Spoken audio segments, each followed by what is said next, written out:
Have you ever noticed something strange about money as an adult? You can earn more than your parents did at the same age and still feel like you're barely moving forward. Not broke, not rich, just stuck. That feeling isn't random, and it's not because you're irresponsible. Let's walk through a normal, very ordinary life.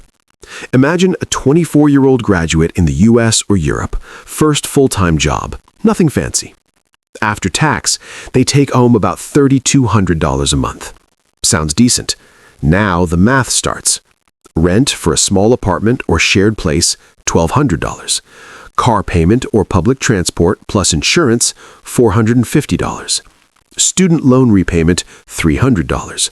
Groceries and basic utilities, $400. We're already at $2,350. Then come the quieter expenses, phone plan, streaming subscriptions, eating out twice a week because everyone else does, a few online purchases that feel small in the moment. Another $500 disappears. Now there's about $350 left. That's the money that's supposed to build a future. Savings, emergency fund, investments, unexpected expenses. But here's the uncomfortable truth. That $350 rarely stays $350.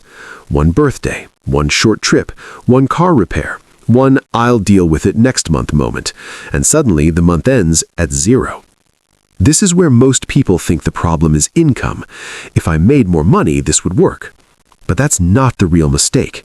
The real issue is something much more subtle, and it's something most financial education never explains properly. We're taught money in isolation. Income is taught here. Expenses are taught there. Saving is taught like a moral virtue.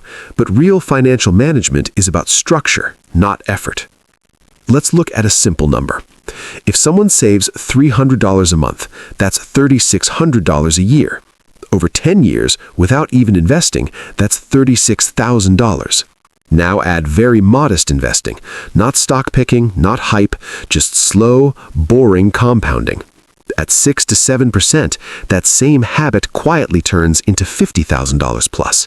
That's not wealth, but it is freedom. And here's the psychological trap. Most people fail because they don't understand math. They fail because their brain is wired for short-term relief and not long-term stability. Paying for convenience feels good today.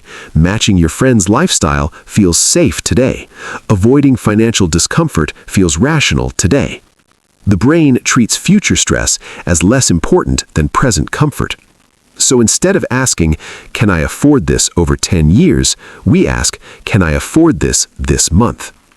Financially intelligent people don't think harder, they think differently. They don't start with what they want to buy. They start with what they want their life to feel like. Less anxiety, more options, the ability to say no. They design their spending to protect future calm, not current excitement. They understand that money isn't about looking successful, it's about reducing vulnerability. Ignoring this doesn't ruin your life overnight, it slowly removes choices. You stay in jobs longer than you want. You delay moving, changing fields, or taking risks. You feel pressure instead of flexibility. Not because you're bad with money, but because no one ever showed you how everyday decisions quietly stack up. This is what basic financial management is really about. Not tricks, not shortcuts, not motivation, just awareness. If this made you see your money a little more clearly, you can subscribe for more calm, realistic conversations like this. No hype, just clarity.